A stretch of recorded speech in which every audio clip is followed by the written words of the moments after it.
les va, mis queridos amigos y hermanos? Estamos en una nueva clase bíblica. Hoy nos toca estudiar el tema número 14, que tiene por título ¿Hay una verdadera iglesia? Como siempre, debajo en la descripción les estoy dejando el link para que puedan descargar este tema y te invito a que puedas buscar tu Biblia y que juntos comencemos a estudiar la palabra de Dios. Pero como siempre, vamos a inclinar nuestros rostros para buscar al Señor en oración. Oremos. Eterno Padre que estás en los cielos, santificado sea tu nombre, Señor. Te damos gracias por este momento, Señor, en que podemos abrir tu palabra en libertad. Te queremos pedir, Señor, que tu Espíritu Santo nos pueda iluminar, que podamos ver claramente las características del pueblo de Dios, de la iglesia verdadera en estos tiempos. Te imploramos todo esto en el nombre de Jesús. Amén.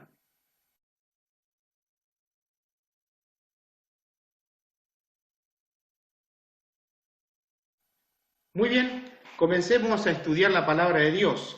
Hoy nos toca un tema bastante interesante porque si nosotros vamos a cualquier otra denominación, sea evangélica, sea pentecostal, sea protestante, sea católica, sea adventista del séptimo día, sea testigo de Jehová, sea mormón, todas las denominaciones nos van a decir que son la iglesia verdadera.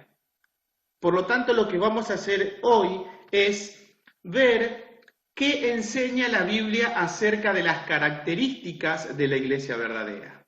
Vamos a buscar esas características en la palabra de Dios y vamos a ver qué dicen las Escrituras con respecto a qué denominación será la verdadera. Ahora, déjenme decirles algo. En la Biblia, en ninguna parte dice católico, evangélico, protestante, mormón, testigo de Jehová, adventista, no está el nombre, pero sí las características. Y vamos a estudiar justamente eso. No vamos a profundizar todas las características que podemos encontrar, porque este estudio justamente no es para a un nivel académico, por así decirlo, muy alto. Estamos colocando las bases. Así que vamos a ver algunas características que nos va a presentar la palabra de Dios. Primera pregunta, fundación y fundamento, dice. ¿Quién fundó la iglesia cristiana? Para eso tenemos que ir a Mateo, capítulo 16, versículo 16 al 18. Dice esto. Respondiendo Simón Pedro, dijo, tú eres el Cristo, el Hijo del Dios viviente. Ahora, muy interesante lo que va a pasar ahora. Entonces le respondió Jesús, bienaventurado eres, Simón, hijo de Jonás, porque no te lo reveló carne ni sangre, sino mi Padre que está en los cielos. Y yo también te digo que tú eres Pedro, y sobre esta roca edificaré mi iglesia, y las puertas del Hades no prevalecerán contra ella. Ahora, déjenme decirles algo, porque la iglesia popular, la iglesia católica, enseña de que el primer papa fue Pedro, porque acá el texto está diciendo que tú eres Pedro y sobre esta roca, Pedro dicen, Jesús va a edificar su iglesia. Pero en realidad no está sucediendo como ellos lo presentan. Miren, quiero que me observen a mí un segundito. Cuando Jesús le dice que tú eres Pedro y sobre esta roca edificaré mi iglesia, lo que está sucediendo es esto. Jesús le está diciendo esto. Tú eres Pedro, hagamos de cuenta que yo soy Cristo. Cristo le dice, tú eres Pedro y sobre esta roca edificaré mi iglesia. Por lo tanto, Jesús no se estaba refiriendo a Pedro, se estaba refiriendo a él mismo, porque la Biblia dice que la roca eterna en la salvación es Jehová, es Cristo. Por lo tanto, ahora vemos claramente que Pedro no pudo haber sido el primer papa. Por lo tanto, ¿quién fundó la iglesia cristiana? ¿Fue Pedro? Hemos visto que no. ¿Fue un profeta o fue Cristo? La respuesta es Cristo. Vamos a la segunda pregunta. ¿Quién es el fundamento de la iglesia? Noten, Cristo fundó la iglesia, pero vamos a ver quién es la base, el fundamento de su iglesia acá en la tierra. Para eso tenemos que ir a Efesios capítulo 2, versículo 20. Dice así: edificaos sobre el fundamento de los apóstoles y profetas, siendo la principal piedra del ángulo Jesucristo mismo. Noten, la piedra fundamental de todo el edificio es Cristo mismo. Por lo tanto, ¿quién es el fundamento, la base de la iglesia? ¿Un apóstol, la ley o Cristo? Otra vez, la respuesta es Cristo. Vamos a la tercera pregunta. ¿Quiénes son los dirigentes de la iglesia? Porque Cristo fundó su iglesia acá, murió, resucitó, ascendió a los cielos, ¿y quiénes quedaron acá en la tierra dirigiendo justamente a la iglesia de Cristo? Otra vez, ahí mismo, en Efesios capítulo 4, versículos 1 y 12, dice esto: y él mismo constituyó a unos apóstoles, a otros profetas, a otros evangelistas, a otros pastores y maestros. Ahora, muy interesante donde dice pastores y maestros, una mejor traducción sería pastores maestros, es decir, que todos los pastores deberían ser maestros. Versículo 12, a fin de perfeccionar a los santos para la obra del ministerio, para la edificación del cuerpo de Cristo. La pregunta era, ¿quiénes son los dirigentes de la iglesia? Y la respuesta es apóstoles, profetas, pastores, maestros. Recuerden, no es pastores y maestros, es pastores, maestros. Cada pastor debe ser un maestro, debe pastorear a la iglesia y debe enseñar a la iglesia. Cuarta pregunta. ¿Cuál es la triple misión de la iglesia? Es decir, que la iglesia tiene 3 misiones.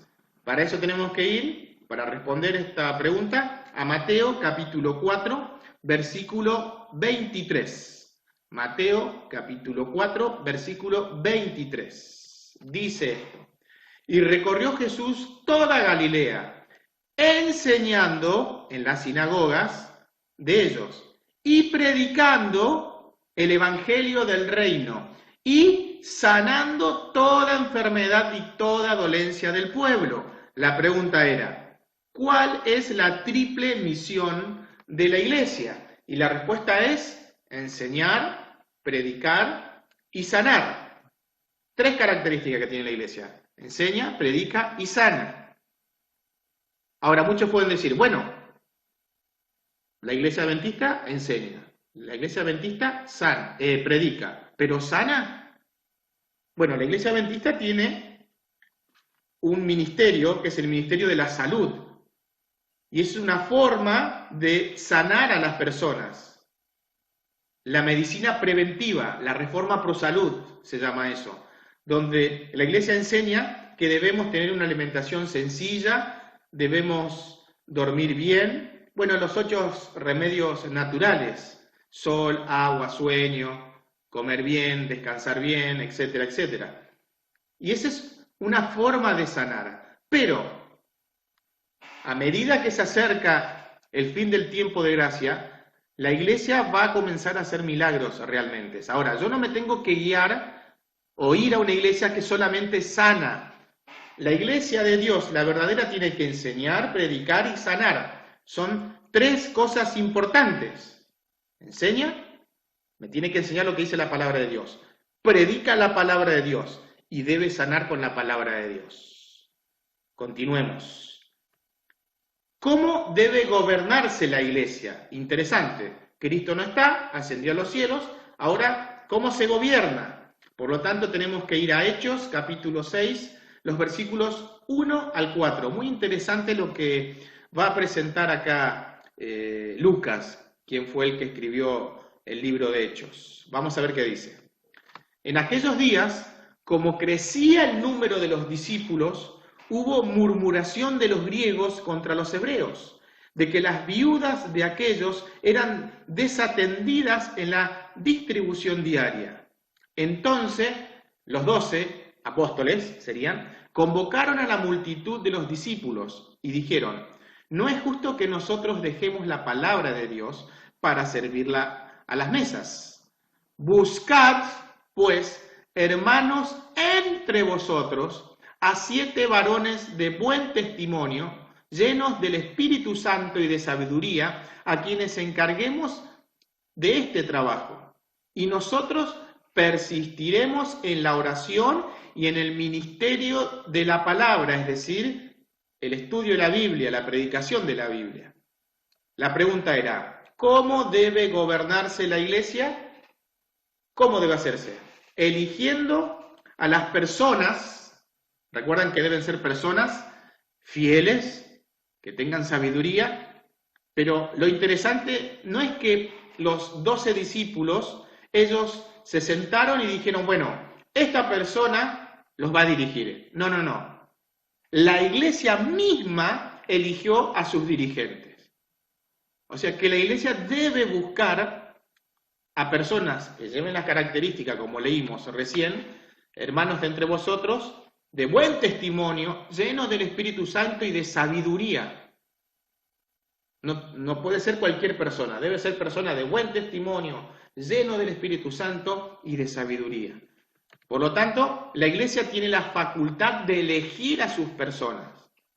Sería algo como la democracia, o la república, mejor dicho, porque una cosa es la democracia y otra cosa es la república. Nosotros elegimos a nuestros representantes, a nuestros líderes, como una república.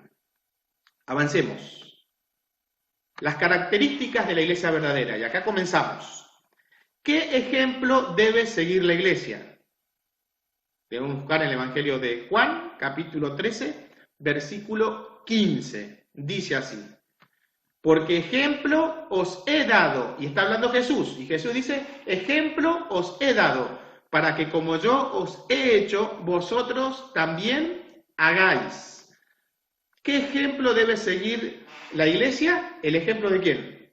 De Jesús. Él es nuestro ejemplo. Yo no debo seguir a ningún pastor, a ningún líder, debo seguir a Cristo. Debo seguir su palabra. Cristo me habla a través de la Biblia. Séptima pregunta. ¿Cuál es la norma de conducta de la iglesia? Tenemos que ir al último libro de la Biblia, en el libro de Apocalipsis, capítulo 12, versículo 17. Dice así, entonces el dragón es Satanás, se llenó de ira contra la mujer. La mujer en profecía es la iglesia. Y se fue a hacer guerra contra el resto de la descendencia de ella. Ahora, noten, el dragón primero había perseguido al hijo de la mujer. Ese hijo es Cristo. Como fue arrebatado al cielo, se enfureció y persiguió a la mujer, pero dice todo el contexto del capítulo 12 de Apocalipsis, la mujer dice que huyó al desierto. Noten, primero ataca a Cristo, luego ataca a la mujer, a la iglesia, pero como la mujer huyó al desierto, dice, al lugar apartado, se escapó del dragón, se escapó de Satanás, dice que se dio vuelta y se fue a hacer guerra contra el resto de la descendencia de ella, o sea, los que quedan, lo último que quedan. Entonces, ¿cuál es la característica de ese remanente, de lo que queda de la iglesia en el tiempo del fin? Los que guardan los mandamientos de Dios y tienen el testimonio de Jesucristo. Interesante, dos características. Guardan los mandamientos de Dios y tienen el testimonio de Jesucristo. ¿Cuál es la norma de conducta? Lo dijimos recién. Guardan los mandamientos de Dios y tienen el testimonio de Jesucristo. Ahora ustedes pueden decir, ¿y qué es el testimonio de Jesucristo? Bueno, ahora vamos a contestar eso. Está interconectado todo. Pero hay una tercera característica que lo vamos a decir después de la siguiente pregunta. Por lo tanto, dos características. Guardan los mandamientos de Dios y tienen el testimonio de Jesucristo. Sigamos, ahora vamos a ver qué es el testimonio de Jesucristo. Ahora, noten la pregunta. ¿Qué don poseerá la iglesia? Va a tener un don específico la iglesia en el tiempo del fin. El resto, lo que queda, el remanente, la descendencia de la mujer. Otra vez, tenemos que leer el mismo versículo, pero ahora vamos a destacar algo. Apocalipsis capítulo 12, versículo 17, y después vamos a leer el capítulo 19, 10.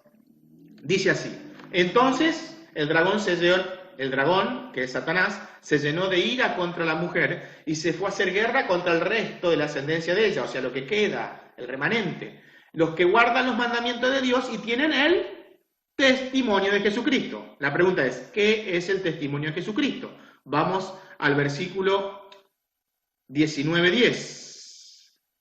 Mire lo que pasa. Yo me postré a sus pies para adorarle y él me dijo: mira, no lo hagas. Yo soy consiervo tuyo y de tus, ¿qué dice? Hermanos. Muy importante eso. Dice, de tus hermanos. Noten lo que está pasando acá. Juan ve a un ángel, se postra para adorarlo. Interesante. El ángel le dice, no me adores. Interesante eso. No debemos adorar a ningún ángel. Mira, no lo hagas, yo soy consiervo tuyo. Lo que está queriendo decir el ángel que se le aparece a Juan, y Juan se inclina a adorarlo, y Juan le dice, no me adores, porque yo soy consiervo tuyo, yo soy una criatura como vos. Y de tus hermanos, importante eso, de tus hermanos, vamos a ver qué son los hermanos, que retienen el testimonio de Jesús. Adora a Dios, porque el testimonio de Jesús, ahora nos va a decir qué es el espíritu de la profecía.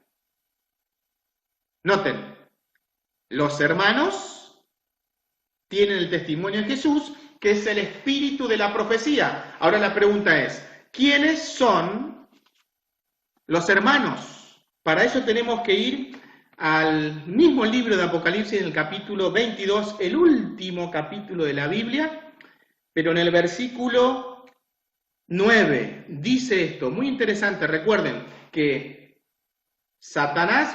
el ángel se le presenta a Juan y él se quiere inclinar a adorarlo y él le dice, no lo hagas. Dice, yo soy consiervo tuyo y de tus hermanos. Vamos a ver quiénes son los hermanos. Se repite lo mismo en el capítulo 22, el versículo 9. Otra vez se le aparece este ángel, este ser, y otra vez Juan se inclina a adorarlo y le dice lo mismo. Le dice, no lo hagas, soy consiervo tuyo, soy creado. Pero él me dijo, mira, no lo hagas, porque yo soy consiervo tuyo y de tus hermanos los profetas.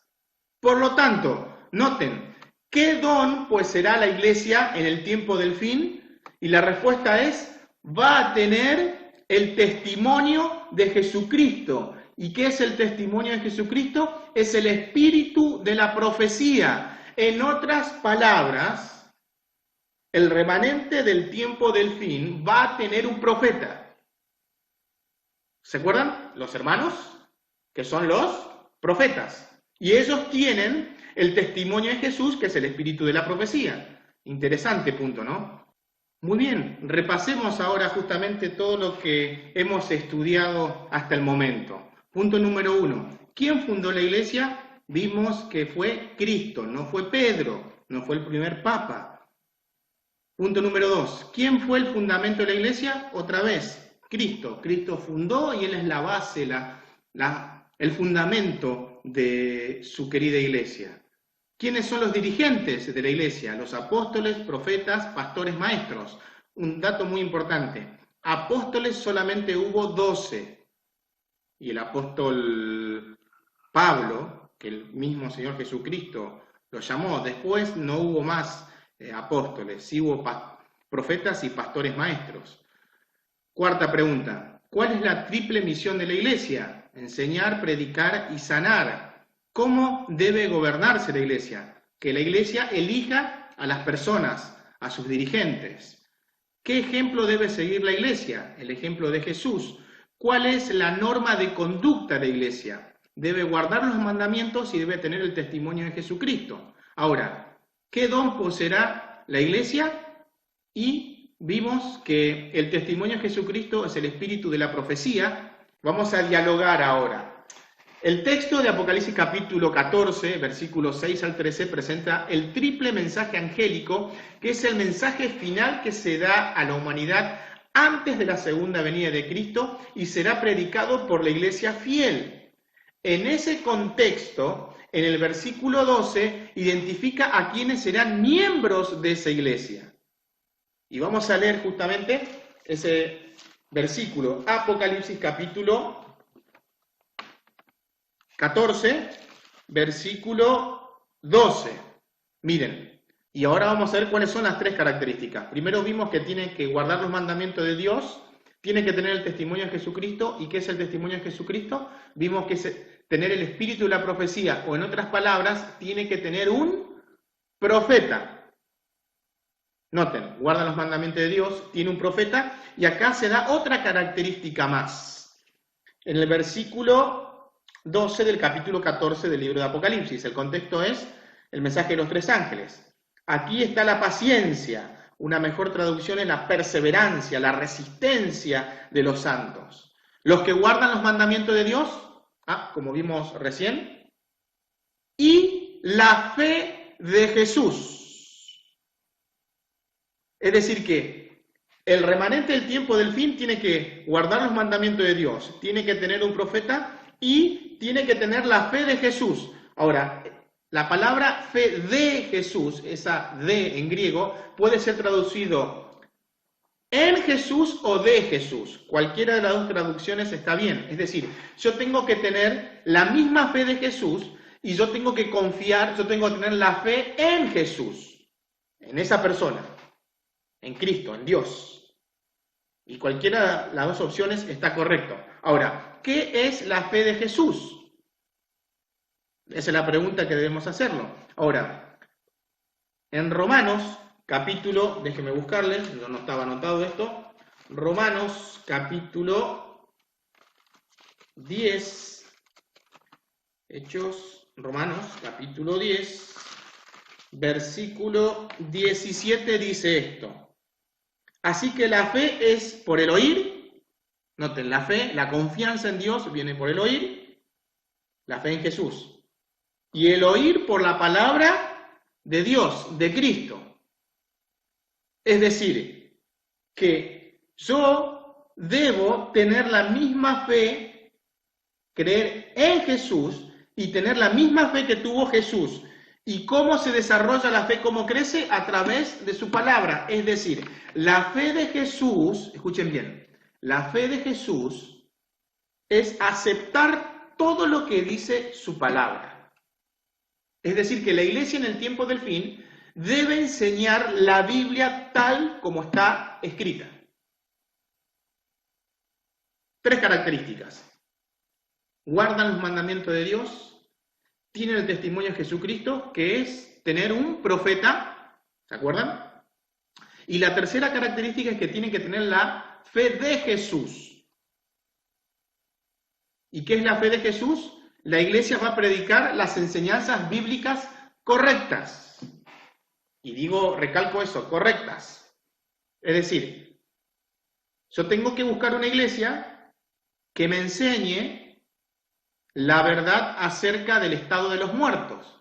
Y ya hemos estudiado en estas clases bíblicas, en la clase bíblica número 9, creo que era el número, donde vimos que la Biblia dice que los muertos nada saben. Leímos en Eclesiastés que decía, los vivos saben que han de morir, pero los muertos nada saben. En el sepulcro, en la tumba donde tú vas, no hay obra, ciencia, trabajo, no hay nada, ni amor. Todo termina ahí, dice. Por lo tanto, si yo voy a una iglesia y me enseña que cuando uno muere el alma se va a alabar a Dios en el cielo, eso no enseña la Biblia, porque la Biblia dice que los muertos no saben nada. Habíamos leído también en los libros, en los capítulos en el libro de Salmos, que los muertos no van a alabar a Dios. Si ustedes quieren estudiar este tema, tienen que ir justamente a buscar en el canal el tema número 9, que habla sobre el estado de los muertos, que es, ya les voy a mostrar la hojita, esta hojita, la número 9, como dijimos, ¿qué sucede después de la muerte? Ahora, si ustedes quieren profundizar eso, deben ir y estudiar esa lección. Por lo tanto, yo tengo que buscar una iglesia que enseñe la verdad bíblica con respecto al estado de los muertos. No hay un infierno también, otro punto que lo estudiamos en las clases bíblicas avanzadas. Lo pueden buscar también en este canal, está el video. La Biblia no enseña en ninguna parte que las almas de las personas que murieron o van al cielo o van al infierno donde se van a quemar por toda la eternidad. Hemos visto en esa clase bíblica que no es así. Y lo dividimos en 7 partes el estudio para que quede bien claro. Así que noten, interesante lo que estamos viendo. La iglesia verdadera va a guardar los 10 mandamientos, incluso el cuarto, que habla del día sábado, también lo estudiamos en una de las últimas clases bíblicas. Debe tener el testimonio de Jesucristo, es decir, la iglesia verdadera va a tener un profeta. Y ahora surge la pregunta, pero ¿y cómo yo sé si la iglesia verdadera en el tiempo del fin, ese que se levante y dice que es un profeta, es verdadero o no? Bueno, eso lo vamos a estudiar más adelante. No se preocupen, paso a paso. Y la última característica es que tiene que tener la misma fe en Jesús y de Jesús. Debo confiar en Él y debo desarrollar la misma fe que tuvo Jesús acá en la tierra. ¿Y cómo yo desarrollo mi fe? La fe viene por el oír y el oír por la palabra de Cristo, la palabra de Dios. La iglesia verdadera debe tener las doctrinas bíblicas correctas.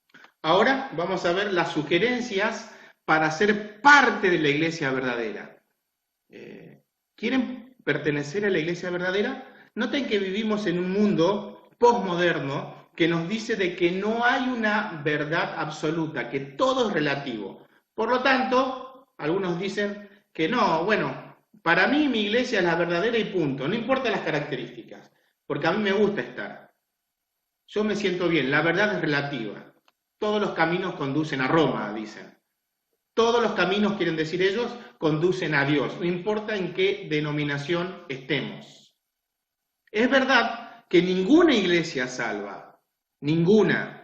Ni la católica, ni la evangélica, pentecostal, mormón, testigo de Jehová, adventista, ninguna, ni los protestantes, ninguna. El único que puede salvar es Cristo. Pero lo que estuvimos estudiando es, hoy hemos identificado cuál es la iglesia verdadera, la que enseña la verdad. Ese es el punto principal. Por lo tanto, estas son las sugerencias para poder ser parte de la iglesia de Dios, la iglesia verdadera en este tiempo. Punto número 1, debo unirme a la iglesia verdadera. Hemos estudiado cuáles son las características y hemos analizado y hemos visto que solamente hay una verdad, no hay muchas verdades. Y saben que justamente el enemigo busca esto, que nosotros no busquemos la verdad. La creencia de que todo es relativo, depende del ojo del observador, con eso me conformo.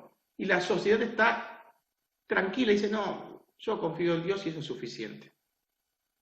Pero no, yo debo buscar la iglesia verdadera, a través siempre de su palabra. Y debo unirme cuando yo encuentro cuál es la iglesia verdadera, que sigue todas las características que hemos estudiado. Ahora el siguiente paso es unirme a ella. ¿Te quieres unir a la iglesia verdadera? Te invito a que puedas colocar, sí, me quiero unir. Y después debo permanecer fiel y firme en la iglesia verdadera. No importa lo que pase, no importa lo que me diga tu pastor, mi amigo que va a otra iglesia, no importa eso. Yo quiero seguir lo que dice la palabra de Dios. La Biblia dice, otra característica importante, que, lo estudiamos, debemos guardar todos los mandamientos de Dios. Todos. Incluso el cuarto, que lo hemos estudiado en otras clases bíblicas. Y el cuarto habla de descansar en día sábado, no en día domingo. Entonces, ¿qué debo hacer yo? No, pero si mi pastor me dice, no, el sábado fue clavado en la cruz. Está bien. Eso significa que la ley fue clavada en la cruz. Por lo tanto, yo puedo matar, robar, adulterar, tener otros dioses, tomar el nombre de Dios en vano, hacer ídolos, no respetar a los padres, mentir, codiciar. ¿Puedo hacer todo eso? ¿Qué va a decir un pastor de otra denominación? Va a decir, no, no hay que hacer eso. Ah, pero el sábado sí puedo transgredir. O fueron clavados los 10 mandamientos en la cruz, o no fueron clavados. Y hemos estudiado que los mandamientos no salvan a nadie. ¿Se acuerdan? Los que estudiaron, les invito a que puedan buscar el video del espejo, el ejemplo del espejo. No voy a decirlo porque si no lo saben tienen que buscar justamente el tema que habla sobre los 10 mandamientos, sobre la ley de Dios. Ahora, no importa lo que me diga el pastor de mi iglesia, pero yo lo quiero mucho, el problema no es si yo quiero o no quiero, lo importante es seguir lo que dice la palabra de Dios. Noten lo que dice en San Juan capítulo 17, San Juan capítulo 17, versículo 17, un texto muy conocido. Santifícalos en tu verdad. Apártalos, significa la palabra santificado. Santifícalos en tu verdad, apártalos en tu verdad. Tu palabra es verdad. Noten algo interesante. La palabra de Dios es la verdad. La pregunta que debo hacerme es, ¿quiero estar en la verdad? ¿Quiero pertenecer a la iglesia que enseña la verdad? Debemos unirnos. Hoy debo tomar la decisión. Hoy debo decir, quiero pertenecer a la iglesia que enseña la verdad bíblica. Ahora, déjenme decirles algo. Esta iglesia, la iglesia verdadera, tiene defectos. No es perfecta, porque somos seres humanos. Y la iglesia está compuesta por seres humanos. Nosotros somos la iglesia. Por lo tanto, si yo encuentro que voy y empiezo a conocer la iglesia verdadera y resulta que, wow, ¿cómo es esto? Pero yo pensé que la gente era acá perfecta, que era buena. ¿Cómo es esto? Y ahora resulta de que hay mentirosos, hay adúlteros dentro de la iglesia verdadera. Pero bueno, en los últimos versículos del capítulo 3 de Apocalipsis encontramos la iglesia de la Odisea. Y la iglesia de la Odisea dice que está tibia. Y Cristo dice que está a punto de vomitar a su iglesia. O sea, la condición de la iglesia no es buena. Hay solamente una iglesia en todo el mundo que responde a estas características. Que guarde todos los mandamientos de Dios. Que tiene un profeta, que después vamos a ver cómo identificar a un verdadero profeta. Y que tiene la fe de Jesús, es decir, las enseñanzas bíblicas correctas. Hay una sola iglesia que cumple todo lo que dice la palabra de Dios. Y esa iglesia se llama la Iglesia Adventista del Séptimo Día. Y no lo estoy haciendo con orgullo, porque me creo superior. No, lo digo con humildad. Hay mucho pueblo en las demás iglesias, dice la palabra de Dios. Hay mucho pueblo, la mayoría están en las otras denominaciones.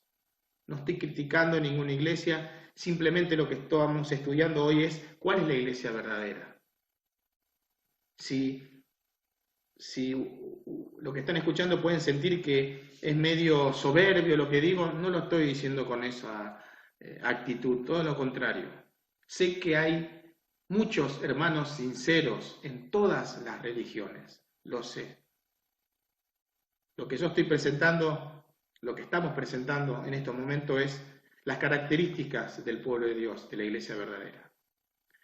Por lo tanto, después de haber leído y entendido, vamos a comenzar con nuestro compromiso de fe y vamos a tomar una decisión importante. No me sigan lo que está diciendo este servidor, este pastor. no me hagan caso a mí, hagan lo que dice la palabra de Dios, por favor. Después de haber leído y entendido, mi decisión personal es, creo que Jesús fundó la iglesia, no fue Pedro. Deseo unirme a ella y ser fiel hasta el fin. ¿Te quieres comprometer y unirte a la iglesia? Te invito a que puedas colocar tu nombre y la fecha del día de hoy. Y como siempre, del otro lado de la hojita tenemos la parte del taller de discipulado cristiano donde podemos profundizar nuestra fe en Jesús. Y acá tiene algunas características de la iglesia verdadera. Como siempre está la parte para que nosotros podamos seguir profundizando, o mejor dicho, alimentando nuestra fe a través de la comunión, de la relación y de la misión. Te invito a que sigas estudiando, que comiences a tomar decisiones trascendentales para la vida futura. Creo que es hoy el momento en que debemos decidir tomar la decisión de buscar al Señor a través de su palabra y buscar la iglesia verdadera, que enseña todo lo que dice la palabra de Dios. Santifícalos en tu verdad. Tu palabra es verdad. En la próxima clase vamos a estudiar el estudio número 15, un tema muy interesante. ¿Para qué bautizarme? Creo que ya estamos a más de la mitad de los estudios bíblicos, de las clases bíblicas, y creo que ha llegado el momento de comenzar a tomar decisiones. Así que te espero el próximo sábado a las 17 horas, donde vamos a estudiar justamente este punto. ¿Para qué bautizarme? Así que te mando un fuerte abrazo y te espero en la próxima clase con este tema muy interesante. Que el Señor Jesús les bendiga.